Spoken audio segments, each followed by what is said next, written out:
السلام عليكم ورحمة الله وبركاته. أعوذ بالله من الشيطان الرجيم. بسم الله الرحمن الرحيم. الحمد لله والصلاة والسلام على أشرف المخلوقين وعلى آله وصحبه أجمعين. أما بعد. അള്ളാഹു സ്വീകരിക്കുന്ന തെറ്റുകുറ്റങ്ങൾ സംഭവിക്കാത്ത ഹജ്ജും ഉംറയും ചെയ്യാൻ അള്ളാഹു നമുക്ക് തൗഫീഖ് നൽകട്ടെ. അത് കാരണമായി സ്വർഗം ലഭിക്കുന്നവരിൽ അള്ളാഹു നമ്മെ ഉൾപ്പെടുത്തട്ടെ.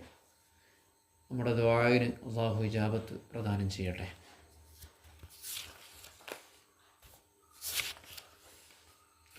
പ്രിയപ്പെട്ട ഹാജിമാരെ, സഹോദരങ്ങളെ, സത്യവിശ്വാസിനികളെ, യാത്ര ചെയ്യുമ്പോൾ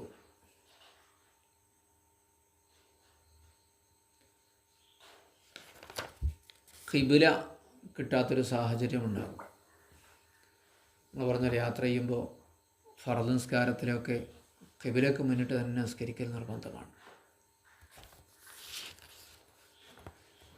അപ്പോൾ ട്രെയിനിലോ ബസ്സിലോ കാറിലോ ഒക്കെ യാത്ര ചെയ്യുമ്പോൾ ഖിബില ഏത് ഭാഗത്തേക്കാണ്, കഅബം എവിടേക്കാണെന്ന് അറിയില്ല. ജീവിതത്തിൽ എത്രയോ തവണ തിരിഞ്ഞു നിന്ന് കഅബ നമ്മുടെ ഹൃദയം കൊണ്ട് നമ്മൾ കഅബയിലേക്ക് തിരിഞ്ഞു നിന്നിരുന്നു. അത് നേരിട്ട് കാണാൻ പോകുന്നതിൻ്റെ പേരാണല്ലോ ഹജ്ജ് എന്ന് പറയുന്നത്. കഅബ നമ്മൾ തവാഫ് ചെയ്യാൻ തുടങ്ങിയിട്ട് കുറേ കാലമായിട്ടുണ്ട് അല്ലേ, ഹൃദയം കൊണ്ട്. പക്ഷേ ഇവിടെയൊക്കെ ആകുമ്പോൾ ഒരു ഭാഗത്തേക്ക് മാത്രമേ നമുക്ക് തിരിയാൻ പറ്റുള്ളായിരുന്നു. നേരെ തൊട്ടടുത്ത് എത്തുമ്പോൾ പിന്നെ ഏത് ഭാഗത്തേക്കും തിരിയാം, അവിടെയൊക്കെ കഅബ ഉണ്ടാവും. പക്ഷെ ആ കഅബം ഉറപ്പായിട്ട് കിട്ടാത്ത ഒരാളെന്ത് ചെയ്യും, അയാളൊന്ന് അറിയുന്ന ആളുകൾ ആരോടെങ്കിലുമൊക്കെ ചോദിക്കുക.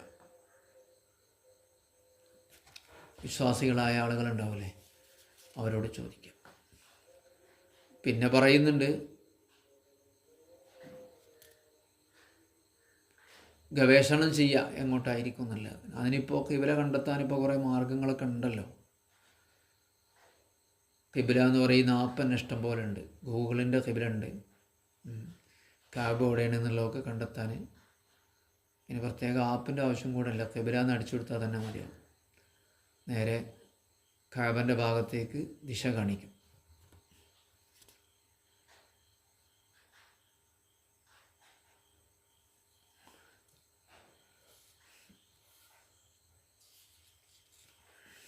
ഇനി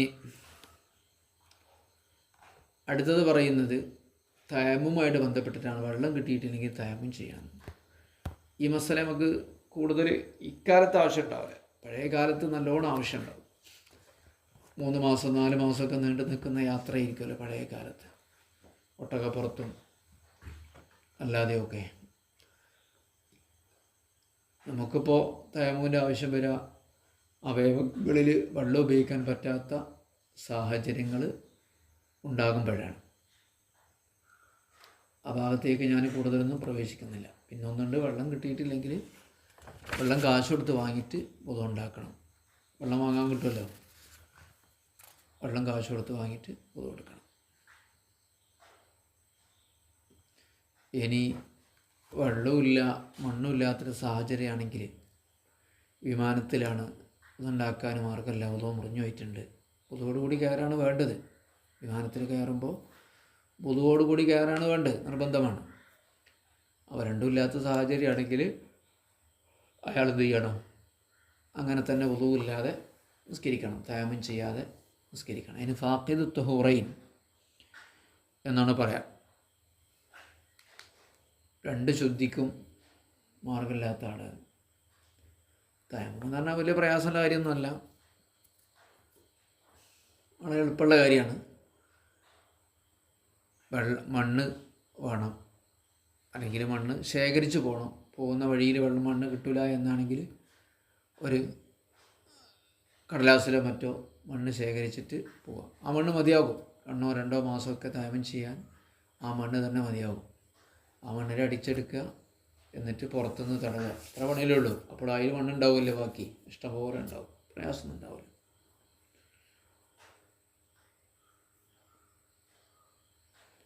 ഇനി അങ്ങനെ മണ്ണൊന്നുമില്ല എങ്കിൽ ഉണ്ടെങ്കിലും മറ്റു ചില മദ്ഹബുകളിൽ ചുമരിലൊക്കെ അടിച്ചാൽ മതിയോ, ചുമരൊക്കെ ഉണ്ടാവില്ലേ, ഭൂമിയുടെ ഭാഗമായിട്ടുള്ള ചുമര്, മരം, ചുമര്, അങ്ങനെയുള്ള പാറ, അങ്ങനെയൊക്കെ അടിച്ചാലും തയമ്മം ശരിയാകുമെന്ന് 4 മദ്ഹബുകളിൽ ചില മദ്ഹബ് പറയുന്നുണ്ട്. രോഗികളായ ആളുകളൊക്കെ അതാണ് സ്വീകരിക്കേണ്ടത്. അവർക്കിങ്ങനെ നോക്കാനും പരിചരിക്കാനും വെള്ളം എടുത്തു കൊടുക്കാനും അതുപോലെ വെള്ളം ഒഴിച്ചു കൊടുക്കാനൊന്നും സൗകര്യം ഉണ്ടാവില്ല, അല്ലെങ്കിൽ ഓപ്പറേഷൻ ചെയ്ത് കിടക്കുകയായിരിക്കും. അപ്പോൾ അവർക്കൊക്കെ ഇങ്ങനെ ടേബിൾ മരോ മറ്റോ ഒക്കെ കൈയടിച്ചിട്ട് തയമ്മം ചെയ്ത് നിസ്കരിക്കാവുന്നതാണ്. ആ മദ്ഹബ് സ്വീകരിക്കണം മാത്രം. അത് വലിയൊരു ഭാഗമാണ് ഇൻഷാ അല്ലാഹ്. പിന്നെ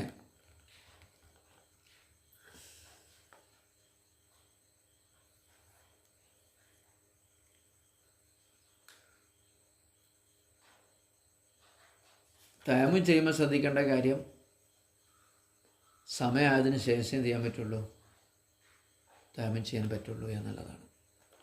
ഒരു തയമ്മം കൊണ്ട് ഒരു ഫർളാണ് നിസ്കരിക്കാൻ പറ്റുക. സുന്നത്ത് നിസ്കാരം എത്രയും ആവാം.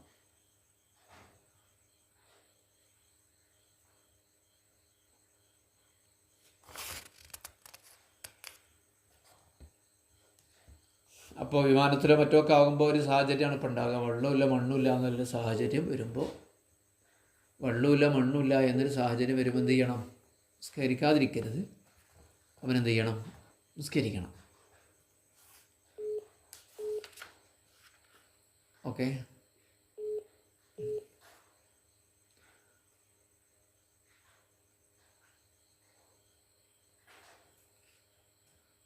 ഇനി നിങ്ങൾ നല്ല തണുപ്പിലാണ് യാത്രയിൽ, ഒരു നിലക്കും വെള്ളം ഉപയോഗിക്കാൻ കഴിയാത്തൊരു സാഹചര്യം ഉണ്ടെങ്കിൽ ആ വെള്ളം ചൂടാക്കുക പറ്റും. അതുമില്ലെങ്കിൽ പിന്നെ തയമ്മം ചെയ്യാവുന്നതാണ്. പിന്നെ അസുഖങ്ങളും മറ്റൊക്കെ ആകുമ്പോൾ തയമ്മം ചെയ്യുന്ന മസലുണ്ട്. നമ്മുടെ യാത്രയുമായി ബന്ധപ്പെട്ടതല്ലാത്തതുകൊണ്ട് ഇൻഷാ അല്ലാഹ് ഞാനത് പിന്നെ പറയാം. അത് നമുക്ക് വേറെ പഠിക്കേണ്ടതാണ്. ഇമാം നവവി റഹ്മഹുല്ലാ പറയാണ്, മിമ്മാ തഅമു ബിഹിൽ ബൽവായ ഹത്താ ഇലാ മഅരിഫത്തി സാരിഖു തരീഖിൽ ഹജ്ജ് ഹുക്മുൻ യമൂതു മഅഹു. ഹജ്ജ് യാത്രയിൽ കൂടെയുള്ളവർ മരണപ്പെടുന്ന മസല എല്ലാവരും അറിഞ്ഞിരിക്കേണ്ടതാണ്. ഇപ്പോൾ മരിച്ചാലും വലിയ പ്രയാസമൊന്നുമില്ല. എനിക്ക് ആളുകൾ ഇഷ്ടം പോലെ ഉണ്ട്, വളണ്ടിയർമാരുണ്ട്. ഒരു വളണ്ടിയറും ഇല്ലാത്ത ഹജ്ജാണല്ലോ ഈ 1400 കൊല്ലമായിട്ട് ഇവിടെ നടന്നത്. ശരിക്കും മരിക്കാൻ പോകുന്നത് പോലെയാണ് പഴയ കാലത്ത് ആളുകൾ ഹജ്ജിന് പോയിരുന്നത്. തിരിച്ചു വരുമല്ലേ എന്നുള്ളതിനെക്കുറിച്ച് യാതൊരു പിടിപാടുമില്ല. തിരിച്ചു വരുമ്പോഴാണ് അവർ ഹജ്ജ് കഴിഞ്ഞ് തിരിച്ചു വന്നു എന്നറിയാം. കാരണം കത്തയക്കാനൊന്നും നിർവാഹമില്ലല്ലോ, കാരണം അഡ്രസ്സില്ലല്ലോ. അങ്ങോട്ട് പോവാണ്, ഫോൺ വിളിയില്ല, കത്തില്ല, ഒന്നുമില്ല. 6 മാസം മുമ്പ് ഒരു റബീഉൽ അവ്വലിനോടൊക്കെ അടുപ്പിച്ച് റബീഉൽ അവ്വലൊക്കെ കഴിഞ്ഞാൽ ഹജ്ജിനങ്ങ് പുറപ്പെടും. ഇതെന്ന് പറഞ്ഞാൽ ഈ നൂറ്റാണ്ട് നടന്ന കാര്യമായി പറയുന്നത്. ഈ നൂറ്റാണ്ടെന്ന് പറഞ്ഞാൽ ഈ 2000-ത്തിലല്ല, 1950 വരെ ഫോണും സൗകര്യങ്ങളൊന്നും ഇല്ലാതെ അതിനൊക്കെ പോന്നിട്ട് ഇപ്പോൾ നമ്മൾ ആകെ 50-60 കൊല്ലമായിട്ടുള്ളൂ. അതുവരെ ആളുകൾ നടന്നിട്ടൊക്കെ ഇന്ത്യയിൽ തന്നെ, കേരളത്തിൽ തന്നെ നടന്നിട്ട് പാകിസ്ഥാൻ വഴി നടന്ന് ഹജ്ജിന് പോയ ആൾക്കാരെ കണ്ട ആൾക്കാർ ഇവിടെ ഉണ്ട്. നടന്നിട്ടേ നമുക്ക് തൊട്ടടുത്തുള്ള പള്ളിക്കാൻ നടക്കാൻ കഴിയില്ലല്ലോ, നമുക്ക് വണ്ടി നിർബന്ധമാണല്ലോ.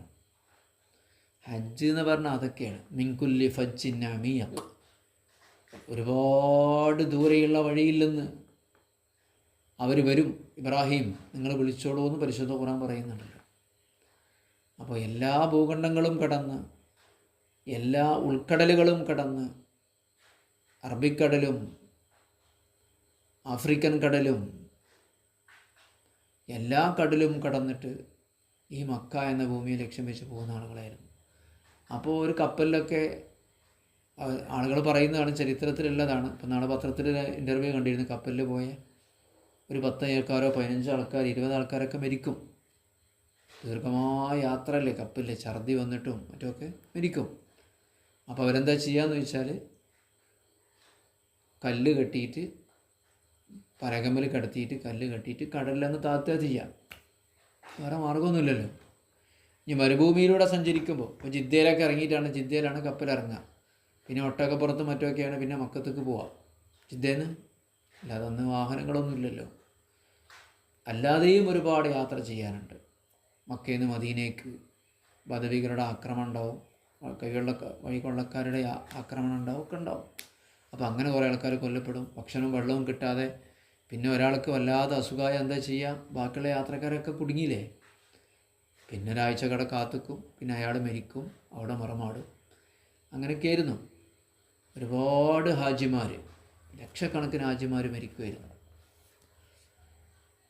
അത് പോകുമ്പോൾ ആരോഗ്യ പ്രശ്നങ്ങളൊന്നും ഉണ്ടാവില്ല, പിന്നീട് സാഹചര്യങ്ങൾക്കനുസരിച്ച് മാറുന്നതാണ്.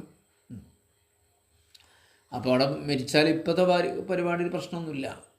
കടലിലാണ് മരിക്കുന്നതെങ്കിൽ ഒന്ന് മത്സ്യങ്ങൾ മറ്റൊന്നും ഇല്ലാക്കാൻ വേണ്ടി അടിക്ക് താഴാൻ വേണ്ടി കല്ല് കെട്ടി തൂക്കിയാൽ മതി. അതിനുള്ള സംവിധാനമൊക്കെ കപ്പലുണ്ടാവും. ഇപ്പോൾ അതില്ലാത്തതുകൊണ്ട്. അപ്പോൾ ഇനി നമ്മൾ ഈ വിഷയത്തിൽ ഇനി കൂടുതൽ പറയേണ്ടതില്ല. പക്ഷേ ശ്രദ്ധിക്കേണ്ട ഒരു കാര്യമുണ്ട്. ഇഹ്റാം ചെയ്ത ആളാണ് മരിക്കുന്നത് എങ്കിൽ അവിടെ ഇപ്പോൾ ഏതായാലും ഹുക്മ് നമ്മൾ മനസ്സിലാക്കണമല്ലോ. ഇഹ്റാം ചെയ്ത ആളാണ് മരിക്കുന്നത് എങ്കിൽ ഇഹ്റാമിലാകുമ്പോൾ ഒരാളെങ്ങനെയുള്ളത് അങ്ങനെ തന്നെയാണ് എന്താവേണ്ടത്? കഫൻ ചെയ്യേണ്ടത്. പക്ഷേ ശരീരം മുഴുവൻ മൂടുന്ന വസ്ത്രം വേണം. പക്ഷേ ഖമീസോ മറ്റോ അങ്ങനെയൊന്നും പറ്റില്ല. തുന്നിക്കെട്ടിയ വസ്ത്രങ്ങളൊന്നും പറ്റില്ല കഫൻ മൂടാൻ. അതുപോലെ നമ്മളെ ഈ സുഗന്ധം മറ്റ് അങ്ങനത്തെ കാര്യങ്ങളൊന്നും ഉപയോഗിക്കാൻ പാടില്ല. മുഹരിം ഇഹ്റാം ചെയ്യുന്ന ആൾ സുഗന്ധം ഉപയോഗിക്കാൻ പാടില്ലല്ലോ. തല മറക്കാനും പാടില്ല. കഫൻ ചെയ്യുമ്പോൾ തല മറക്കാൻ പാടില്ല. തല മറക്കാതെയാണ് കഫൻ ചെയ്തിട്ട് മറമാടേണ്ടത്. സ്ത്രീ ആണെങ്കിൽ മുഖവും മറക്കാൻ പാടില്ല. മുഖം മറക്കാതെ മുഹരിമായിട്ട് തന്നെ അള്ളാഹുവിലേക്ക് അവർ യാത്രയുമാണ്. മഹ്ശറയിലും അവർ ഇഹ്റാം ചെയ്തുകൊണ്ട് തന്നെയാണ്. അങ്ങനെ അടയാളത്തോടു കൂടി പോകുന്ന ഒരു വിഭാഗമാണ് ശുഹദാക്കൾ എന്ന് പറയുന്നവർ. അവരെ കുളിപ്പിക്കുന്നില്ല, മൈതസ്കരിക്കുന്നില്ല. ആ രക്തം പുരണ്ട വസ്ത്രത്തിൽ തന്നെയാണ് അവരെ കഫൻ ചെയ്യുന്നത്. അവരുടെ രക്തത്തിന് മിസ്കിൻ്റെ വാസന ഉണ്ടാവും മഹ്ശറയിൽ. അപ്പോൾ ആളുകൾ കാണുമ്പോൾ ആളുകൾ കൗതുകത്തോട് അത്ഭുതത്തോടു കൂടി നോക്കുകയും ശുഹദാക്കളെ പോലെ ആകാൻ മറ്റുള്ളവർ ആഗ്രഹിക്കുകയും ശുഹദാക്കൾ അവർക്ക് കിട്ടിയ മഹത്വത്തിൻ്റെ പേരിൽ മഹ്ശറയിൽ അള്ളാഹു തആല അവർക്ക് കൊടുത്ത ആദരവിൻ്റെ പേരിൽ വല്ലാതെ അള്ളാഹുവിന് ശുക്ർ ചെയ്യുകയും നന്ദി പ്രകടിപ്പിക്കുകയും ചെയ്യും. എന്നതുപോലെ മുഹരിമും അങ്ങനെയാണ്. ഹജ്ജിലും ഉംറയിലൊക്കെ ആയിട്ട് മരിക്കുക എന്നുള്ള വലിയ സൗഭാഗ്യമാണ്. പോകുന്ന ആളുകൾ എല്ലാം കഴിഞ്ഞിങ്ങനെ ഭംഗിയായിട്ട് തിരിച്ചു വരണമെന്നൊന്നും ആഗ്രഹിക്കണമെന്നില്ല. എങ്ങനെയാലും മരിക്കുമല്ലോ. ഇവിടുന്ന് മരിക്കുക, അവിടുന്ന് മരിക്കുക.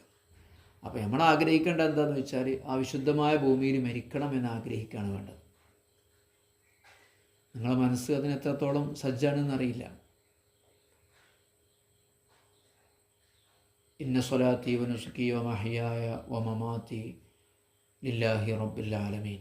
എൻ്റെ നിസ്കാരവും എൻ്റെ ഇബാദത്തുകളും ഹജ്ജും ഉംറയും വമഹ്യായ വമമാത്തി, എൻ്റെ ജീവിതവും എൻ്റെ മരണവും ലില്ലാഹി റബ്ബിൽ ആലമീൻ, ലോകരക്ഷിതാവായ അള്ളാഹുവിനാണെന്ന് നമ്മൾ പറയുന്ന ആൾക്കാരല്ലേ.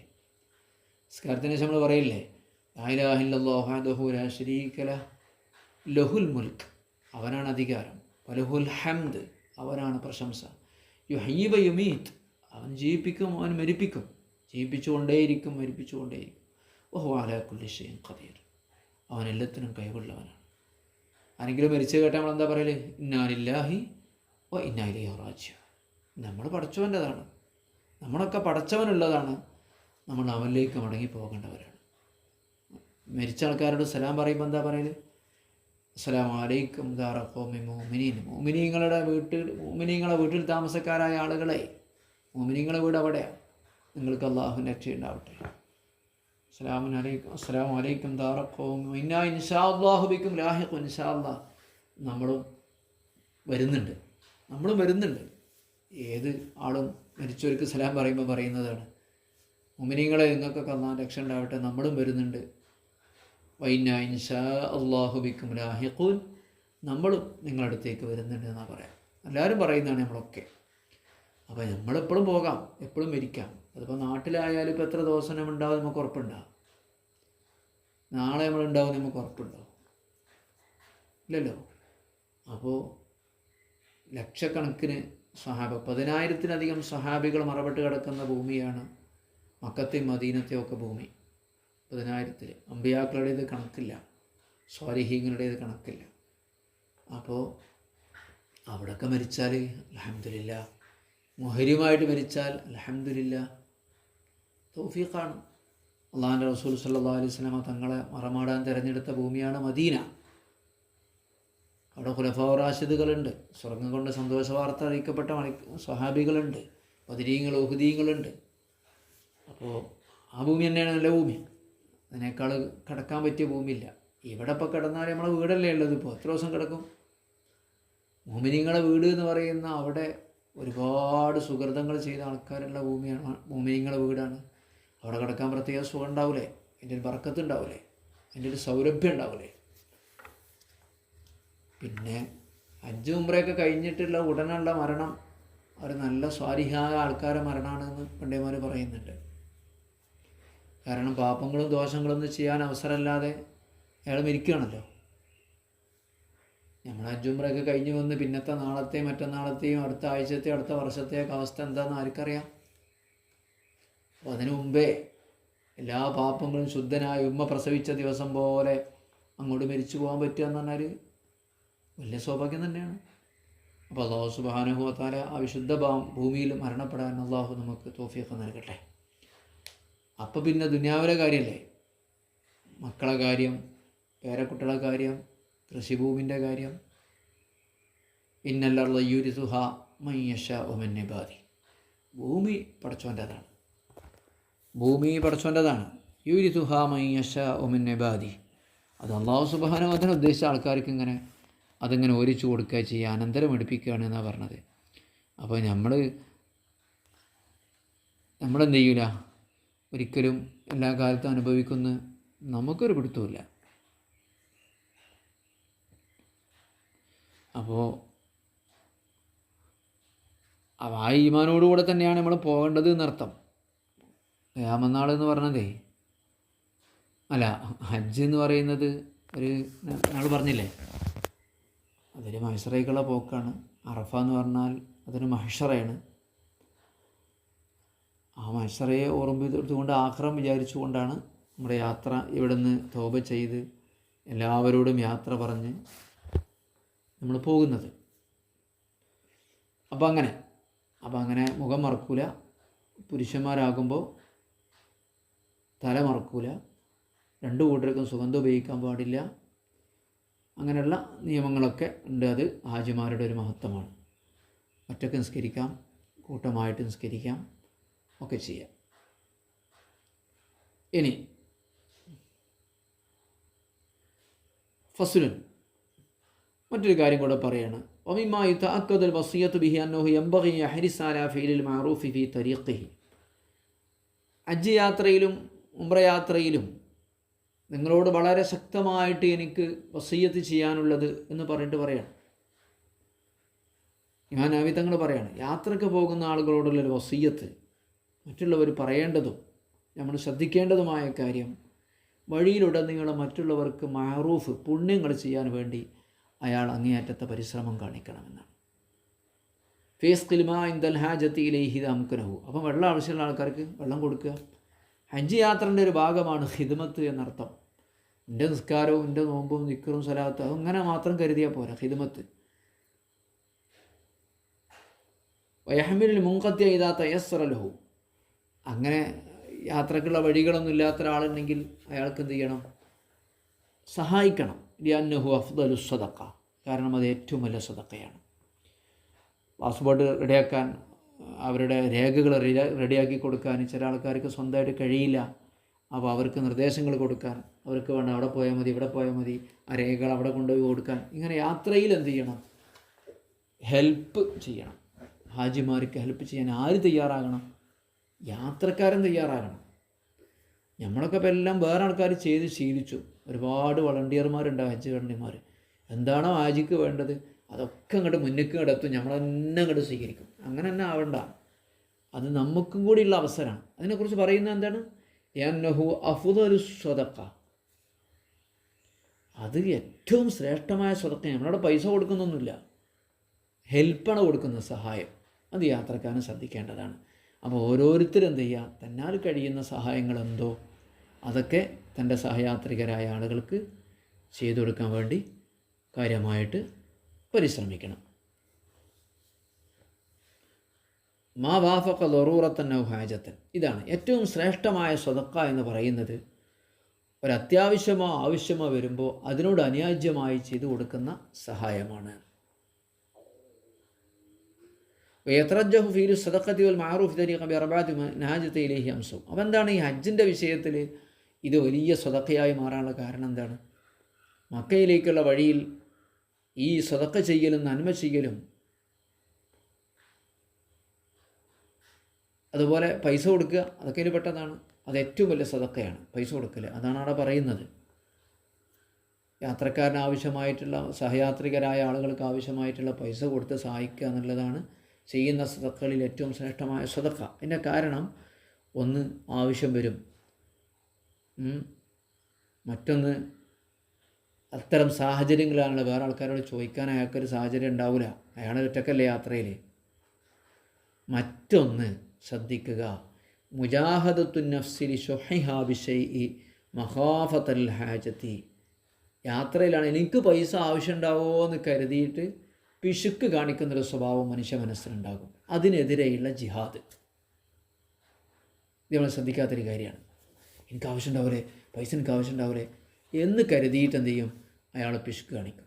അപ്പം ആ മനസ്സിൻ്റെ പിശുക്കിനെതിരെ ഒരു ജിഹാദ്, ആത്മീയ ജിഹാദ് എന്നതിന് പറയാം. അത് ശാരീരിക ജിഹാദിനേക്കാളും പ്രധാനപ്പെട്ടതാണ്. വാളും കുന്തമൊക്കെ എടുത്തിട്ട് നടത്തുന്ന യുദ്ധമല്ലേ, അതിനേക്കാളും പ്രധാനപ്പെട്ടതാണ് മനസ്സിലുള്ള ദുസ്വഭാവങ്ങൾക്കെതിരെ നമ്മൾ തന്നെ എന്ത് ചെയ്യുക, പോരാട്ടം നടത്തുക.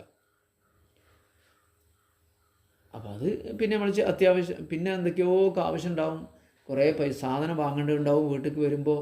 അപ്പോൾ അതിന് പൈസ ഉണ്ടാവില്ല എന്നൊക്കെ കാര്യം ചിന്തിക്കുക, ചിന്തിക്കരുത്. അത് പിന്നെ അതിപ്പോൾ നമുക്ക് അത്യാവശ്യം കാര്യമൊന്നും അല്ലല്ലോ. അപ്പോൾ അങ്ങനെ ചെയ്യാം. നാലാമത്തത്, മറ്റുള്ളവർക്ക് ഹെൽപ്പ് ചെയ്യൽ പുണ്യം എന്ന് പറയാൻ കാരണം യൻഹു യാനത്തുല്ലി ഖാസിദി ബൈത്തില്ലാഹി തആല, അള്ളാഹുവിൻ്റെ ഭവനം ഉദ്ദേശിക്കുന്ന ആളുകളെ സഹായിക്കലാണ്. അപ്പോൾ വേറെ ആളെ ഹെൽപ്പ് ഇങ്ങനെ സ്വീകരിക്കുന്നതിനൊപ്പം മറ്റുള്ളവർക്ക് എന്തെങ്കിലുമൊക്കെ ഹെൽപ്പ് ചെയ്ത് കൊടുക്കാൻ പറ്റുമോ എന്ന് ആലോചിക്കുക. അതിനുള്ള അവസരം ഉണ്ടോ എന്ന് നോക്കുക, ശ്രദ്ധിക്കുക. ഇത് ലഗേജ് എടുത്തു കൊടുക്കാൻ കഴിയാത്ത ഉമ്മയാണെങ്കിൽ ലഗേജ് എടുത്തു കൊടുക്കലാകാം, രേഖ ശരിയാക്കി കൊടുക്കേണ്ടതാണെങ്കിൽ രേഖ ശരിയാക്കി കൊടുക്കുക, രേഖകൾ ഏൽപ്പിച്ചു കൊടുക്കാൻ സഹായിക്കേണ്ടതാണെങ്കിൽ അങ്ങനെ സഹായിച്ചു കൊടുക്കുക. ഇങ്ങനെ ബാത്റൂമിലേക്ക് പോകാനൊക്കെ ആരോഗ്യ പ്രശ്നങ്ങളുള്ളവരാണെങ്കിൽ അവരെ കൈയൊന്ന് പിടിച്ചു കൊടുക്കുക. ഗുളികയും കാര്യങ്ങളൊക്കെ കഴിക്കുന്ന ആളായിരിക്കും, അത് വേണ്ടതുപോലെ വീട്ടിൽ നിന്നൊക്കെ മക്കളോ മറ്റോ ഒക്കെ എടുത്തു കൊടുക്കേണ്ട ആൾക്കാരായിരിക്കും. അപ്പോൾ അതൊന്നും ഉണ്ടാവില്ല ചിലപ്പോൾ കൂടെ. അപ്പോൾ ആ വിഷയത്തിൽ നിങ്ങൾ ഗുളിക കഴിച്ചോ എന്നൊക്കെ പറഞ്ഞ് ഗുളിക എടുത്തു കൊടുക്കുക. പുതിയ സൗകര്യങ്ങളിൽ ലിഫ്റ്റും കാര്യങ്ങളും ഉപയോഗിക്കാൻ കഴിയാത്തവരേക്കാരം, അല്ലെങ്കിൽ റൂം നമ്പർ അറിയാത്ത ആൾക്കാരായിരിക്കും, അത് പറഞ്ഞു കൊടുക്കുക. ഇങ്ങനെ തുടങ്ങിയിട്ട് സഹായങ്ങളൊക്കെ ചെയ്തു കൊടുക്കാൻ പരിശ്രമിക്കേണ്ടതാണ്. ജീവിതത്തിൽ ഒരൊറ്റ വട്ടമാണ് ഒരാളെ ഹജ്ജ് ചെയ്യുക. അപ്പോൾ ആ ഒരു ഹജ്ജ് നിർബന്ധം, വേറെ ചെയ്യാൻ പറ്റണമെന്നില്ല. നിസ്കാരമൊക്കെ നമുക്ക് ഒരുപാട് വട്ടം ചെയ്യാൻ പറ്റും, റമദാൻ നോമ്പ് നമുക്ക് ഒരുപാട് വട്ടം കിട്ടും. പക്ഷേ ഹജ്ജ് ഒരു വട്ടേ നമുക്ക് മിക്കവാറും കിട്ടുള്ളൂ. ഗവൺമെൻറ് അങ്ങനെയൊക്കെ തന്നെ അനുവദിക്കുന്നുള്ളൂ പരമാവധി. അപ്പോൾ അത് പരമാവധി മുഴുവനായിട്ട് മബ്റൂറായിട്ട് ഒരു പാപ്പുമില്ലാത്ത രീതിയിൽ, ഒരു ഹറാമ് കണ്ണുകൊണ്ടോ കാതുകൊണ്ടോ ഒന്നും ഹറാമില്ലാത്ത രീതിയിൽ ചെയ്യാൻ വേണ്ടിയുള്ള പരിശീലനം ഇപ്പോൾ തന്നെ മുജാഹദ തുടങ്ങണം. സ്വഭാവങ്ങൾ എന്തൊക്കെയാണ് എൻ്റെ മനസ്സിലുള്ളത് എന്ന് ഓരോരുത്തരും ആലോചിക്കുക. മറ്റുള്ളവരെക്കുറിച്ച് ചീത്തയായിട്ട് ചിന്തിക്കുന്നുണ്ടോ, മറ്റുള്ളവരെ ഗീബത്ത് പറയുന്നുണ്ടോ, കുറ്റം പറയുന്നുണ്ടോ, നമീമത്ത് പറയുന്നുണ്ടോ ഒക്കെ ഓരോരുത്തർ പരിശോധിച്ചിട്ട് മുജാഹദത്ത് നഫ്സ് നടത്തുക.